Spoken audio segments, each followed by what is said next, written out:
Welcome to the Gay Buddhist Forum, where teachers from all schools of Buddhism offer their perspectives on the Dharma and its application in modern times, especially for LGBTQI audiences. These talks are offered freely to the world and made possible by appreciative listeners. If you would like to support our efforts to share the Dharma with underserved audiences, please visit gaybuddhist.org. There you can donate, find a list of upcoming speakers, or enjoy many hundreds of these recorded talks dating back to 1996.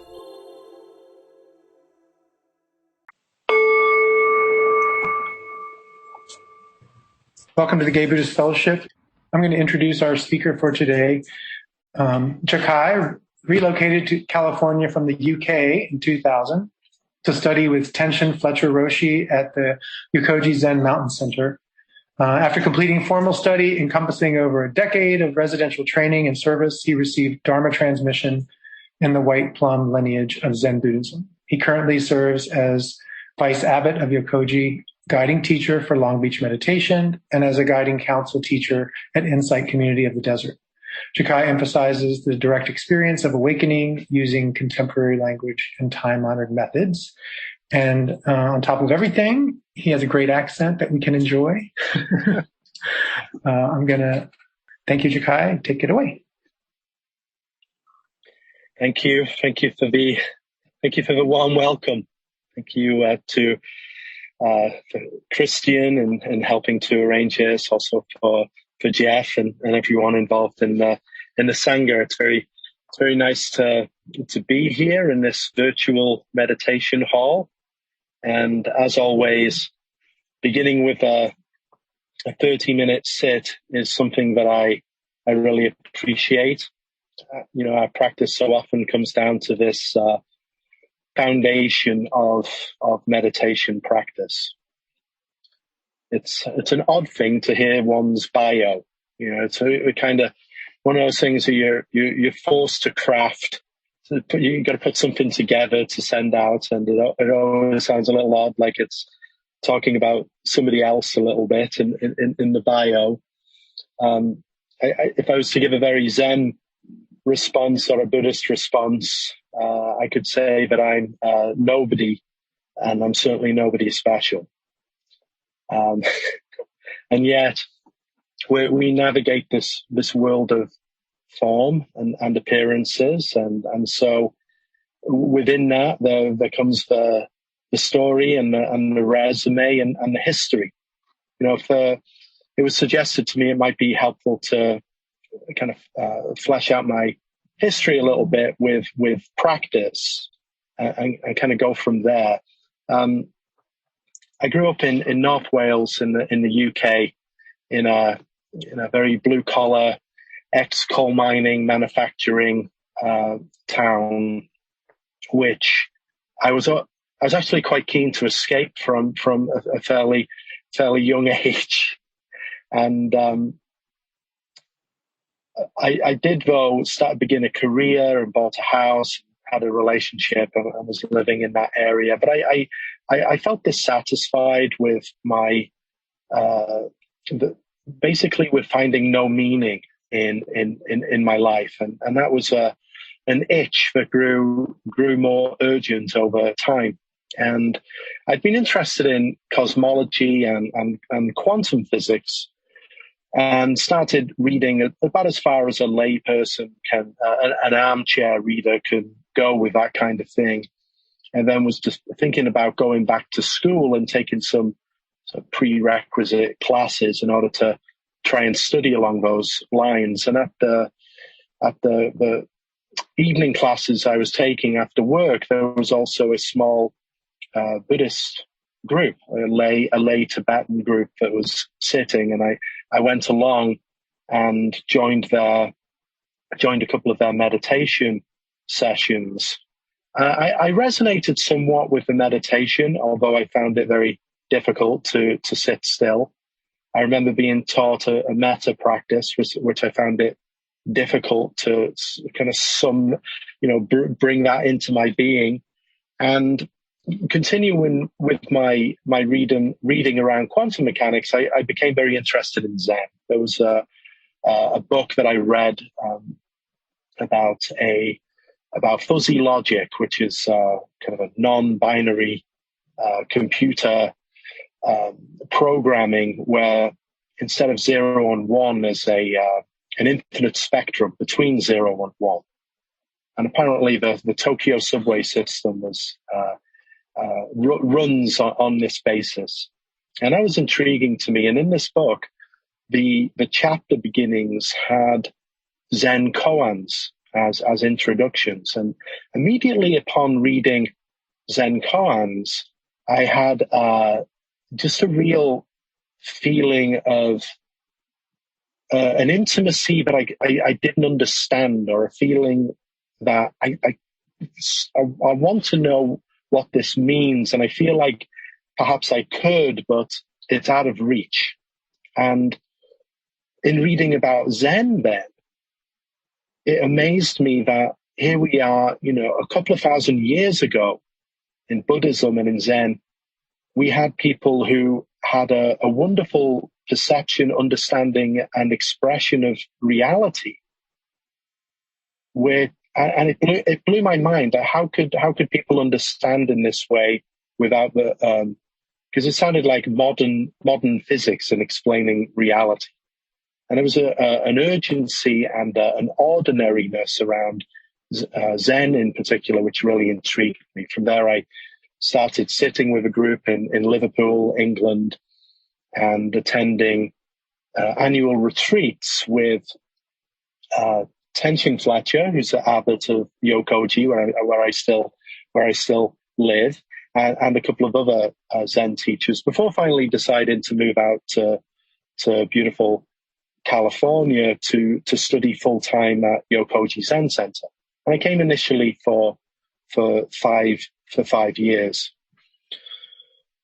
Practice then became certainly a not quite 24/7, 365, but pretty close to it, with the rigors of living at a Zen center. My meditation was originally grounded in breathing and posture. Very important in the Zen tradition, particularly the Rinzai Zen tradition. One's posture and breathing, we have to have a good appreciation and application of that in order to become better concentrated and able to inquire deeper. So I practiced this for a while, and then also went into koan study. In our lineage, we have koans. If you might not know what those are, these recollections of interactions between Zen masters and other Zen masters, or Zen masters and students. These illogical questions and answers and phrases and utterances, which really can't be resolved rationally. And that became my principal study at Yokoji. It really it tied into when I was originally interested in quantum mechanics, again from a very amateur armchair perspective. But I discovered the paradoxes of Schrodinger's cat and the light wave paradox and other things, and I could never understand. Well, I couldn't understand them. They were paradoxes, right? But then moving into Zen study, which also appeared paradoxical, particularly in koan practice, I came to realize that there is really no paradox, but rather there is an aspect or a principle of reality which is non-dual. And that is really what comes out in many of the principal Zen koans. It requires really a realization of non-dualism. And so those things really tied together at that point. It's a long study, koan study at Yokoji. We say there's 700 of them, but some of them are repeated, so maybe about 650. But it takes some years to go through that process. In the middle of my studies, I I left the Zen Center and worked in Los Angeles for a few years, and pretty much gave up formal study or any kind of study really. After 5 years of living at a temple, I was ready for something, or I felt like I was ready for something completely different.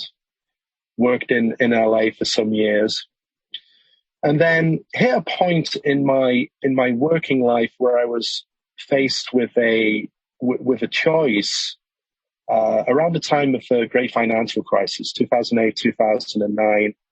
I was working for a below the line talent agency in Hollywood. Somehow I'd managed to get a job there and kind of work my way into that. And during the time of the financial crisis, I was offered a choice really, where we were going to move to join a larger agency. The partnership was going to split, and myself and my boss, the owner, we were going to move to a different agency. And it was, as in Hollywood agencies, it's like like being in the Shark Tank when these things happen. It just happens over a course of a day or a night, and then you have to move very quickly. And at first I said, okay, great, let's do it. But then I remember going back to my office and looking through the skylight above my desk and having a real realization, just a decision that it wasn't what I wanted to do. What I wanted to do was to return to and complete my formal studies in Zen. So I turned right or left at the crossroads there and came back to the mountain here with the goal to finish koan study and my formal studies, and then to leave the Zen Center. And I was able to accomplish the first couple of things, finish the formal studies, but I'm still at the Zen Center, and it's 17 years rather than 10 years now. So I need to update the bio. After koan study, my practice became just sitting meditation, which shikantaza in the Zen school, sitting, just sitting. What can you say? Words fall short as we get into this practice, but sitting really without a method for meditative inquiry. I thought that this just sitting would be like going on vacation at the Zen Center in comparison to working on koans or other methods. But I was quickly disavowed of that notion. In starting to just sit and having finished the goal-oriented aspects of practice, which is really a tricky dynamic. In our practice, a Buddhist practice, a meditation practice, goal or ambition or aiming toward something can be a real double-edged sword, I think. So when the teachings constantly turn us back to looking at this ground of being right now and assure us that there is nothing to gain or to attain, then where does attainment and goal fit in there? So without goal or particular ambition, after becoming a teacher, a successor at Tenshin Roshi, and then embarking on just sitting as my meditation practice, naturally over time there was a deep shift for me, where and a deep and something of a painful and difficult shift, where my identity around being a Buddhist, my identity around being a teacher or a student of Zen, really began to become like a very thin veil. It started to dissolve much more. I became interested in going out, coming down off the mountain, began to help with classes in Palm Springs, which later grew into my association with Insight Community of the Desert, my connection with Christian, who's here today, and with others, and starting to practice in a more ordinary way, and to explore what it means to live a life of if we use the word awakening, to live a life of realization. You know, what that means when it's shorn of dependency on a strict tradition and a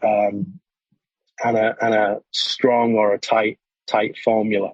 And I'm very much in that, still in this exploration now, figuring out what practice is.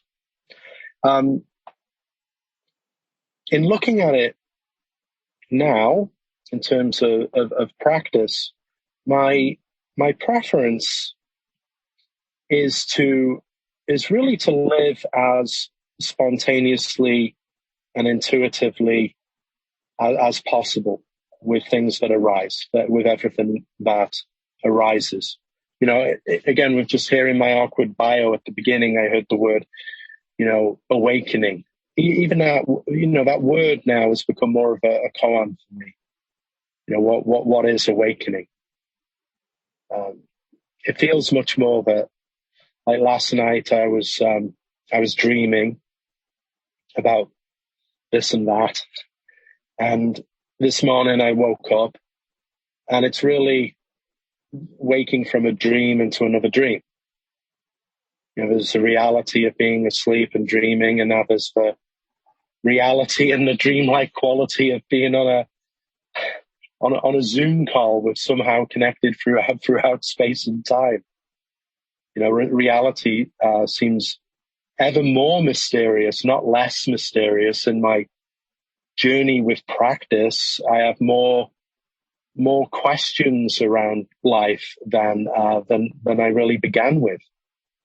There's more of an understanding of not knowing than knowing. And rather than awakening, I feel my Dharma, the way that I try to live from day to day, is to align with reality. Is to align with reality of life. I with the teachings, I like very much the first step of the Buddha's Eightfold Path. The right view, see things as they are. And being quite a lazy practitioner, who would, sometimes to have 8 steps seems quite like a lot. You know, if I can boil it down to that first one, then it's to see life as it is, see this life as it is, internally, externally, matching reality and aligning with reality. And that's really the principle for me of practice. The mechanics and the forms of practice is very much, I value this, value an everyday committed showing up to the cushion or the bench or the office chair and doing the work of the activity of seated meditation. To be able to begin the day, that's the better time for me to sit. Sometimes with living at the Zen Center, it's morning, afternoon and evening, but the morning sit is important for me to really lay the groundwork for the day, to sit well. For myself, to sit well is very important, meaning when we compose our body and arrange ourselves for sitting, once that bell is struck, then it's time for meditation. And to get on with that practice of meditation and go really all in. And what is that? again, for myself, all in this with meditation is to set aside the thinking mind or the impulse to add anything at all to the thought stream, and to add or push away anything that arises in our being, whether it be internal with feeling, sensation, thoughts, emotion, or whether it's perceived external with sounds or shapes, disturbances. Right from that bell, it's very important for me to cease picking and choosing, and to allow right view, to allow all things to be as they really are. If I make that investment, then in the meditation practice, I can take that realization of making real, the aligning with reality, and I can then see that and make that real when the sit in meditation is over, and we move into the activity of talking and listening and answering emails and driving the car and the 10,000, 100,001 things that fill up the miracle of our days. So then practice becomes a matter of everydayness, but also an inexhaustible practice that never ends. I remember when I left the Zen Center after 5 years of the Zen Center, I must confess I thought I knew a thing or two. I thought I understood something about Zen or enlightenment. I thought there was some sense or an idea of attainment there. But I needed long years of really having to face up over and over again to this life, and still do, in order to really become acquainted with not knowing, with always being at the place of being a beginner. And when I started again at Yokoji Zen Center, we have these various statues, beautiful statues around the temple. One that would really inspire me is Maitreya, the archetype of Bodhisattva of wisdom. And he sits in the founder's hall, and he's sitting on a lion in the statue, and he has a sword in his hand, the delusion-cutting sword, and a really sort of wise and intense look on the face, being very awakened. And I'd be very inspired for that for a period of time. And over the years, though, now I'm much more. I really like the statue of Hote. The big belly. Then I could say, yeah, I'm starting to go that way a little bit too. The open shirt, the sack over the back, but most importantly, the big smile on the face. There's the smile on the face, and being out in the marketplace among people and things, and really bringing something of value to those around us. For now, I feel kindness and warmth is more important than wisdom. Although I said that to someone some time ago, and they said that's the greater wisdom. Aha! So I thought I would just bring that in. I hope it's at least somewhat interesting to you to hear something of my own experience with practice, and perhaps where my practice is now.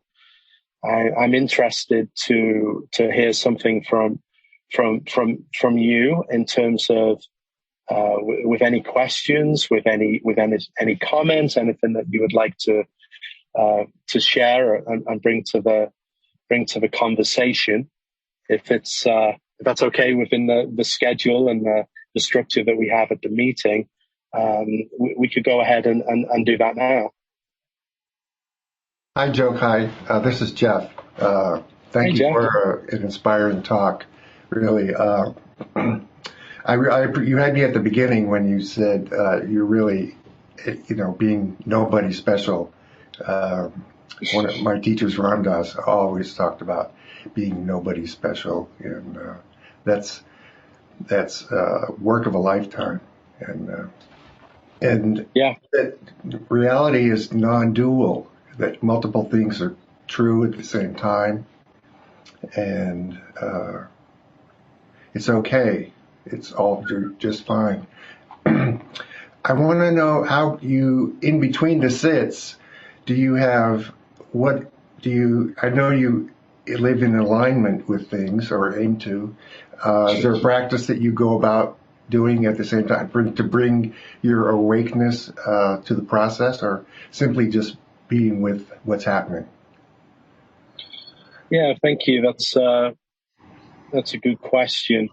I do take time, certain moments in the day where I will consciously move away from discursive thinking about things. Mm-hmm. I'm very busy for a guy who lives at a Zen center, there's a lot of concerns and responsibilities and that kind of thing. So I will have those moments where I'll make time to simply look at the sky, mm-hmm. or look far off into the distance, or look at the mountains. Mm-hmm. I'm fortunate where I live with pretty much every direction's a good view. Uh-huh. And then to immerse in nature. So ways in which I'll move the lens away from just looking through the kind of me identity and doing things, mm-hmm. in order to recognize a much broader awareness. I think it's good to practice that muscle, and it's essential, I think, to practice that muscle, and especially it's always important to practice that, I think, to continue to refine. I mean, in my studies, when we talk about what you brought up, the non-dual there, a lot of my koan work was in order to bring enough heat and energy to be able to see into and experience that principle of non-duality, mm-hmm. to go past or transcend the me self-identity, maybe we could put it that way, mm-hmm. or to, which we can do intellectually somewhat, we can do experientially somewhat, sometimes to some depth, and then sometimes we can really see through that very deeply. And if we can see through it deeply, then that becomes something that is much more apparent in daily life. Like you don't forget, if you can put it that way. Mm-hmm. So I bring that up in the sense of thinking and responding and living the Jokai life with all of its moving parts, but there's still having that background awareness that all of this is a changing form appearing in empty space. And that really helps to not get so fixed or stuck or believing in it on the basis of form. Does that Yes, yeah, make sense? It's bringing figure and ground more together. But then also we sort of by design, and we kind of have to break it down. We have to unpack in practice, maybe,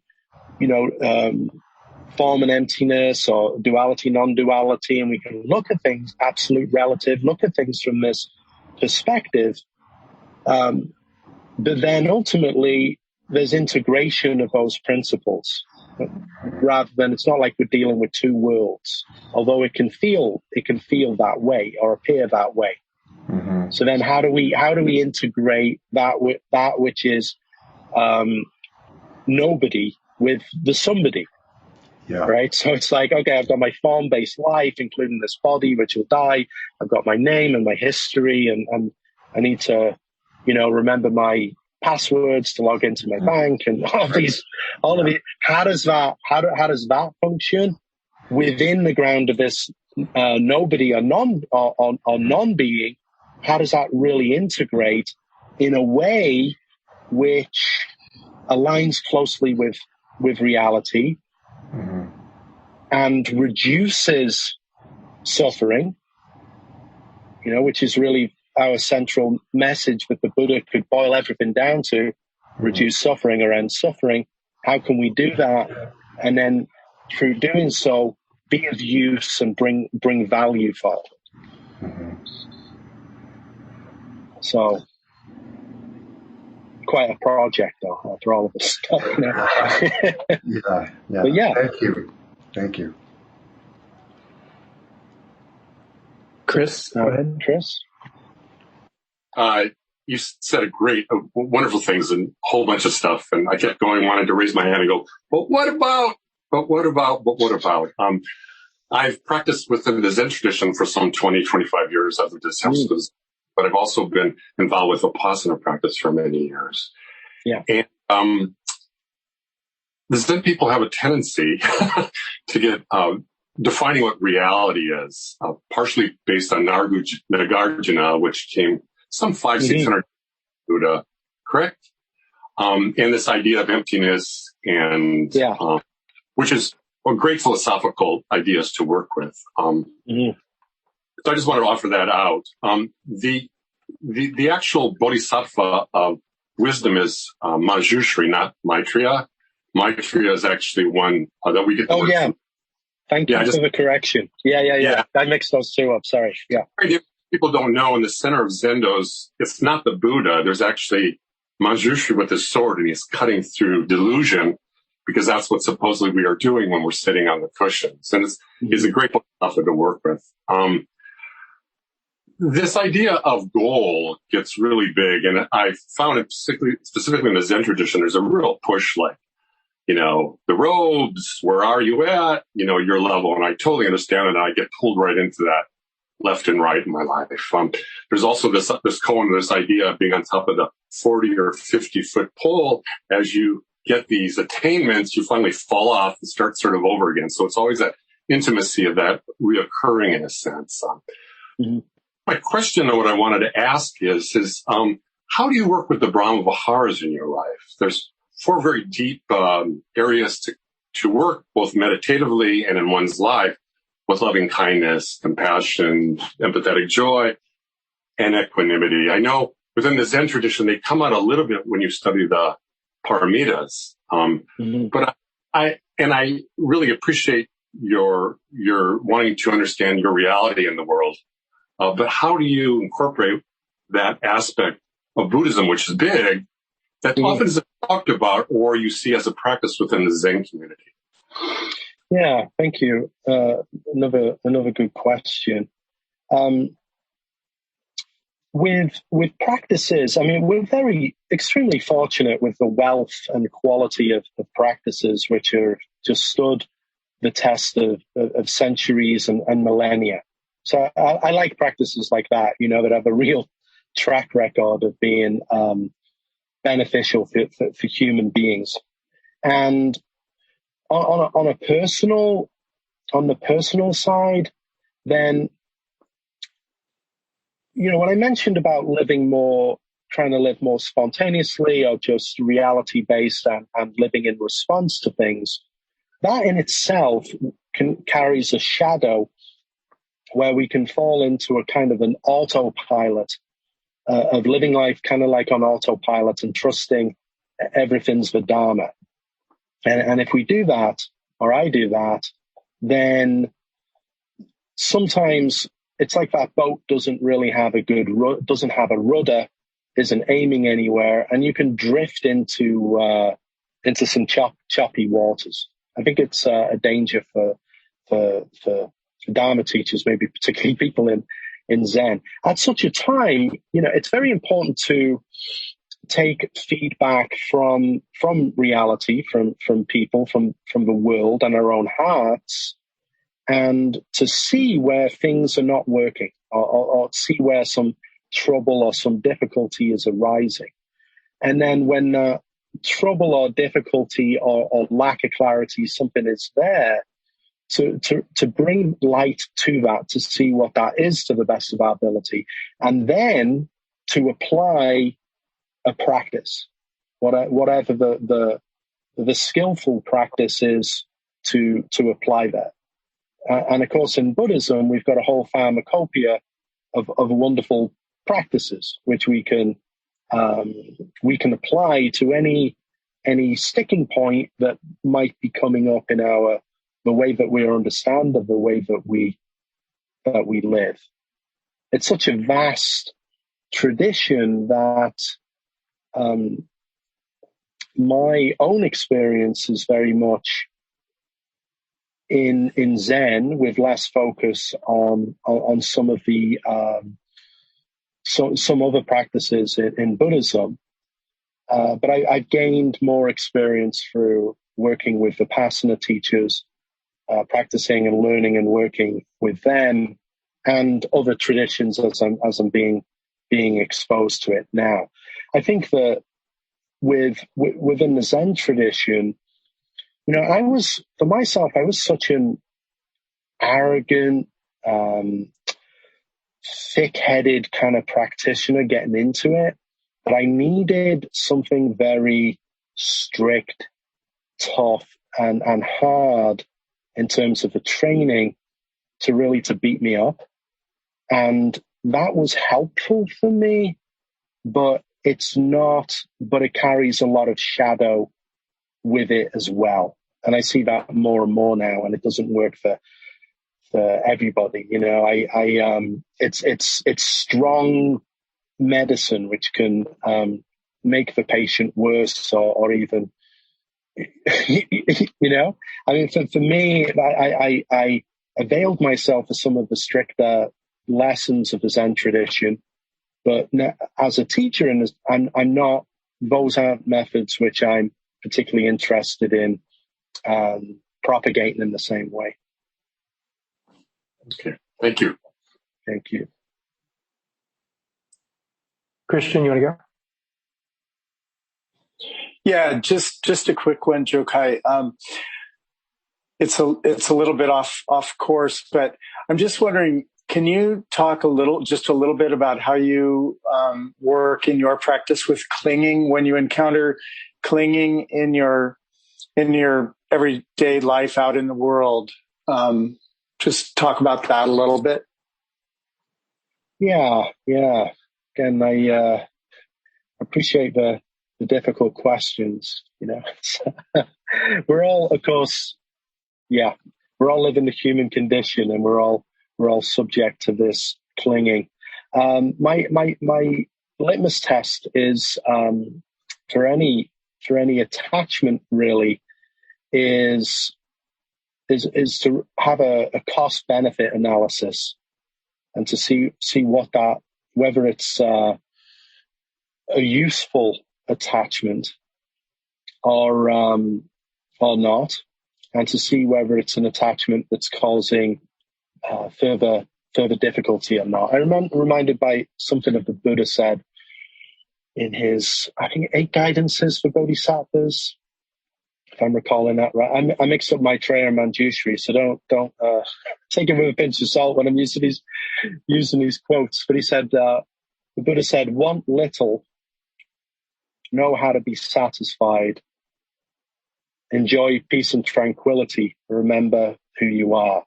Now, want little is interesting. Don't want nothing. That's not realistic for human beings. Want little, and that's where kind of desires are what we may enjoy having in our life comes in, and maybe that's where it opens the door towards clinging and attachment too. So then that second one, know how to be satisfied. Can we be satisfied If we encounter something that we cling to and it's never satisfactory, then we have a real clear flag there. If we're clinging to something and circumstances are worsening and this one here and that one there is beginning to suffer, then that clinging then is clearly causing further problems. And then that's where that honest cost benefit analysis comes in. It's if I'm clinging to something or I'm attached to something, is that worth the cost for myself and others? So not measuring it to a strict standard of I should not cling, period. I should have no attachments, period. But rather living in this human realm of endless clinging and endless attachment. How do I dissolve or rid myself of the attachments that cause suffering and enjoy the attachments that bring connection and love? It's like my son is 17 now, and I'm hugely attached to him, and I see that as being an appropriate and as a clinging there. He's already thinking he's going to go into senior year, and we're starting to already, getting into pre-college application stuff. And I see some clinging there, and I'm like, oh, where's he going to go? Maybe he goes to the other side of the country. Maybe I don't see him. Maybe et cetera, et cetera. But then, okay, what is the appropriate response here? I'm looking at it then with honesty. Like, how do I see what's really best for him? How am I also honoring what I would like to, the relation I would like to have within that too? What's possible, at least from this vantage point of partial understanding of reality right now? What are the possibilities?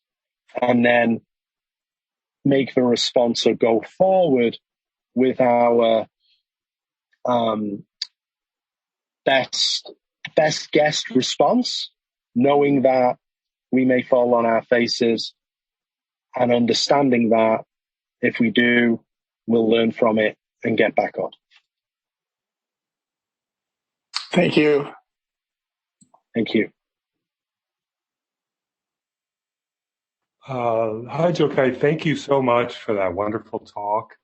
And thanks for talking about the non-duality and your experience with that. And I'm so touched by that. And there's such a yearning for that and a belief. And, sometimes in meditation, we experience that or we open our hearts. And I wonder if you could recommend one of your daily practices that I could do to experience that while walking around and while being in the world. Yeah, I think as I mentioned before, like this, the sitting is really the engine room for that for me, that helps to create the foundation for when walking around. And it's important I feel, for looking at the absolute principle or what we're saying non-duality here is not to, as much as we can, hope for or look for some event, some idea of that's going to come forward. Although that's difficult for us to. It's like, okay, I'm really going to see into non-duality or emptiness right now, and by positioning ourselves like that, we guarantee we don't see it, right? So that's the challenge that we have. So first, in the sitting, not looking for something. Really not looking for something, not pushing anything away, not holding anything close, but just, and of course that doesn't preclude other practices, breath awareness practices or other practices that we may incorporate, but keeping that light broad and recognizing the broader awareness that these practices are practiced or appear in. Like, have that broad, aware, vast look from the vantage point of meditation. Let go of the separation between internally and externally perceived as much as possible. Then in this walking around, it's really bringing in the same thing. We're walking, then we're walking. We may be thinking about things, but as much as possible, practice that muscle that allows in sight, sound, feeling, and a broader focus. So that almost that, for human beings, we're very prone to getting small and narrow in our heads, and then thinking and me identity is hogging all the bandwidth. It's like we have a really poor satellite bandwidth connection at Yokoji. If it's more than a couple of things happening, the bandwidth gets kind of strangled. Yeah. And it's kind of like that with our mind. If we're, in my experience, if we're too focused in on the me and what's going on with me and my challenges and the things, then it hogs the bandwidth. Mm-hmm. And the me identity is always dissatisfied on some level. Or if not dissatisfied, is worried about becoming dissatisfied. Right. So then in walking around and doing things, having that intimacy with the environment that is connected with aspects of self which are not internal me self. The ground, people and things, buildings, animals, the sky, the world around us. So that we're really intimate with environment and those things that appear in it. That way, the bandwidth of me that's going on, that's going on, but it's not taking up all the space. And we can see that it's important, but it's only relatively important. Nothing's absolutely important. Great. And so, if that doesn't, and of course it's easier to say, right, than it's to practice this, but that's why we call it practice. It's like if we're getting too immersed in me and think about me, okay, what is a practice I can bring now, a mindful practice, and engage, whether that's cleaning up the kitchen or sweeping outside or doing a project or getting out there in the world and doing things. What can I be engaged in now that just moves me into greater intimacy with my environment? To do so really frees us up from that myopic view of self. Great. Thank you. Thank you.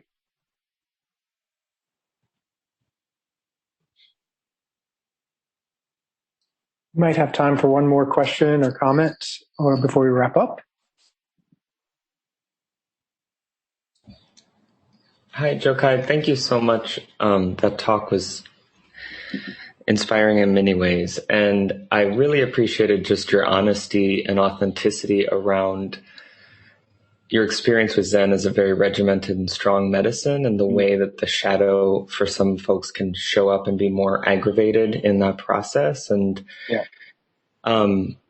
I've avoided Zen and had been more in insight practices and Vipassana practices for that very reason. When I was about 16, I went into Catholic seminary and studied to become a monk, like very old school Catholicism, pre-Latin Mass, all the things. So very strict. And I watched the shadow come up in myself, but I watched the shadow also destroy so many young men that I was in that journey with at such a young age. And so I still struggle with that spiritual perfectionism and finding ways to hold truly the paradox, like the mud and the lotus, right? Like to hold both and not just favor the lotus, not just favor the pretty and beautiful, but to also honor the hindrances and the greed, the aversion, and how those things are both part of me and probably will be for this incarnation. And I'm just curious if there's anything you would offer around how to hold space for those ways in which the shadow can show up in practice and be held and not just maybe treated as something to push away, but how to work with that, if that makes any sense. I'm sorry my question's not clearer, but... No, that's fine. I appreciate it. And I mean, it sounds like you're answering that question kind of organic. That's your life. You're understanding that and expressing that, and maybe that's why it doesn't come out as some question. It requires some kind of answer, and like you are doing that. It's never a matter of separating these aspects too clearly apart, where we have hindrances or mud and lotus. It's like these things are, of course, mutually dependent. Each of us have up to this point lived our unique journey of karma, which could not have been different, hasn't been different, and just isn't, it went down exactly how it all went down in order for each of us to arrive here now at this point of realization. So from this absolute perspective, it all unfolds, the mud and the lotuses, all together just the way that it needs to, as difficult as that is. But then when we break it down on a human level, you have the experience of seeing the darker side of these hierarchical, no matter how well intentioned, these hierarchical or cold systems, and then you have the experience of seeing the other side of that. And from that place, you are now a practitioner that can embody these principles and express it to a new generation who hopefully won't have to go through the same slings and arrows. In the same way, it's kind of how it is for me. It's how do I take the difficult aspects, the things that just seem plain bad or wrong around the tradition, and yet I was able to use that in some way to be positive, but not to repeat that going forward. And I think the way that we do that, there's no direct answer. It's being able to hold these experiences with an open heart and an open mind, and then to use that embodied experience in order to help, support, and connect with those who are right in front of us now. Thank you. Thank you. Thank you so much, Jokai, for a beautiful talk. And we'll wrap up now. Thanks to everyone who participated. And Don is the Pali word for generosity. And so your donations really help the Gay Buddhist Fellowship give honorarium to our speakers, pay rent at Bartlett Street, and hopefully we'll be back there in the not too distant future. Pays for our newsletter, which goes out to many prisoners, incarcerated Buddhists, gay Buddhists, and we're also going to be working with the San Francisco Zen Center so that we can begin to live stream and have participation on Zoom during our physical sits there. So please consider giving Dana. And then within that, if you Community Thrift is a thrift store in San Francisco. If you drop things off there and you note Gay Buddhist Fellowship when you drop it off, a percentage of the sales comes back to us. We just got a very nice check from Community Thrift with donations that fellows have given. And also, if your employer does matching donations, we just also got another nice donation or nice check from different employers matching funds. So that's a little bit on Dana. And the link to contribute is in the chat. And I will also put next week's speaker, Donald Rothberg, and I'll put his bio into the chat. And I'll invite any other announcements. Anyone else have announcements? Okay. All right. Well, with that, we can end today. Jokai, do you have a dedication of merit that you like to use? Otherwise, we have our traditional one. I do. I'd be happy to share it. Okay. Thank you. Okay. This is a Zen dedication of merit. It's adapted from Bernie Glassman and the Zen Peacemaker order. And I'll go ahead. Thank you. May the merits of this practice be extended to all those who dedicate their lives to the practice of peace, and to all those who suffer from oppression. May we realize and actualize the enlightened way through the practice of not knowing, bearing witness, and healing. Thank you again. Thank you so much. And everyone will leave the room open for a little while if you want to stay and chat. I don't know, Jokai, if you're available for a few minutes for questions. Yeah, okay. Yeah. Take a few more questions if anyone would like. Thank you. Happy to listen too. Thanks, everyone. Thank you, everybody. Ciao, bello. So I have a response or a thought in regards to this last question that was just asked about the shadow aspects of practice. It made me reflect when you mentioned it about my own practice as in yoga, in terms of some of the challenges that come up in a yoga practice, and having to step back from that at points and recognize for myself, what is the pressure I'm putting on myself? Like, what is it that I'm creating my own hell in my practice? And having to, come back to the practice and keep practicing and trying to let it go, let it soften within the practice. So, and then you have the whole idea of the statues that you look at. For me, the statue of the dancing Shiva is a statue that has a lot of meaning for me as a dancer, and just what that metaphor, that larger metaphor of how do we dance in the ring of fire in life. Yeah. And so I guess this idea of the shadow element, and you said, that hopefully Ricky could at some point in time help lessen the slings and arrows for other people. And I guess I'm a little challenged in regards to that, because I feel like a thought came to me a couple of weeks ago around, what is our society now? What is this modern Western society that we are trying to construct? And on some level, yes, as an empathic person, I definitely have. And as a gay person, I've, had my challenges with, harassment and all of those levels of feeling, those slings and arrows. Yeah.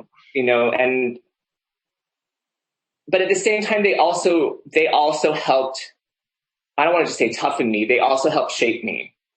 Mm-hmm. Right? They also helped me figure out how do I, find strength within it, but then at the same time not become so hardened and still have my softness or my, right, and how that is also a strength too. And, then looking within this society that we have all these modern luxuries. And so part of me, and so we are very different than the human beings 100 years ago and even more, right? Because we have constructed societies that keep trying to go towards not so much struggle or, and there's positive and negatives to that, I think, in regards to like how we are developing. But then there's also the element of, we can, within as a white, and white perspective, also deny the slings and arrows that are going on for other people and other communities. And that fact that that's their shadow work, that they're in shadow work all the time. And they're in shadow work based upon the shadows, right, being projected onto them from the larger society.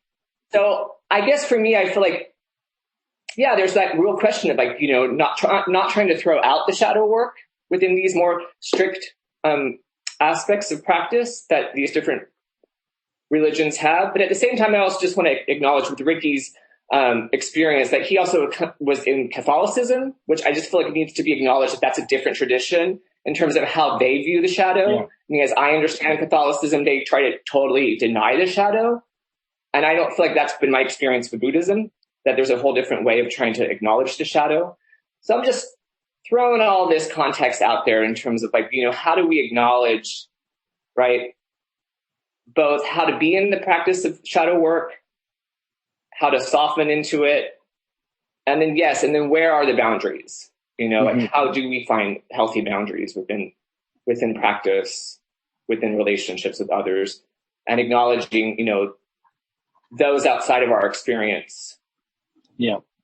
In this day and age as well. So. Yeah, no, thank you. It's a very open, living question. And each one of us is uniquely exploring it. And that's why it's so difficult to bring any kind of, or futile to have any particular answer that says, it should be this or it should be that. That in itself would be just another form of manipulation or control, and to try and direct it in any particular way. I think for myself to create like this forum, to create forums and spaces where people can connect in a way that everyone is heard and all sides can be acknowledged, and that we work together in good faith to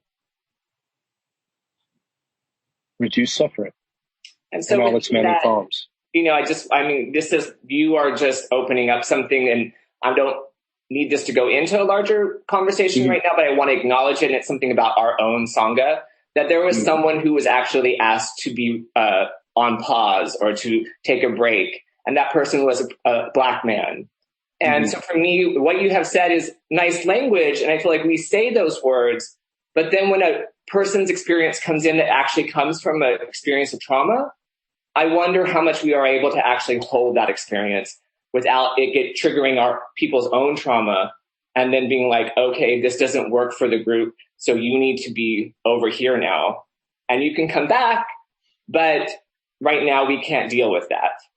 And so for me, it's a complicated, it's great to hear that language. It's great to be saying that stuff, but I wonder how we're actually living it in our own Sangha and the complexities of that discomfort. So I just want to say that. And that's not for you. Yeah. I'm not trying to throw that upon you, right? Because you're not part of the I get it. But you named it, so I just wanted to acknowledge it. Yeah. Well, I would say it's like, what do I do? It's more difficult when we get into what do we do as a community, as a group, as a society, as a world, because again, from each person's unique perspective, we only have a certain amount of the information, and we all have our collection of talents and limitations.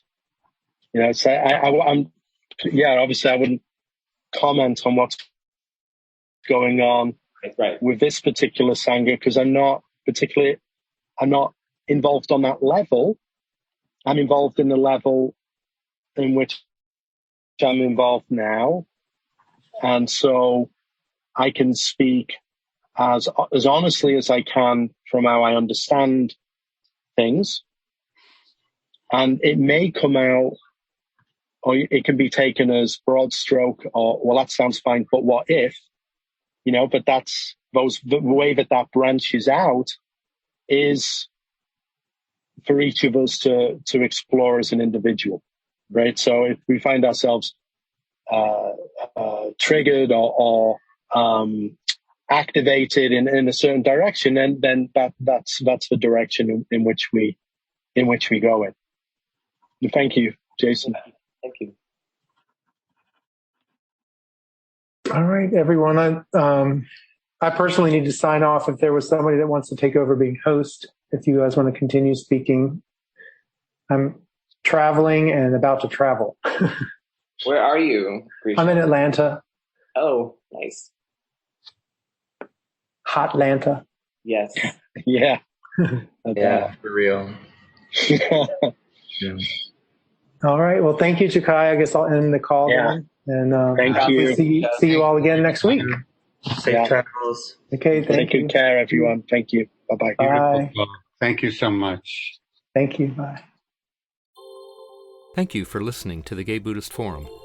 If you would like to hear several new talks per month and be notified of upcoming speakers so you can participate live, please subscribe to this podcast, like us on Facebook, and join our mailing list by visiting gaybuddhist.org.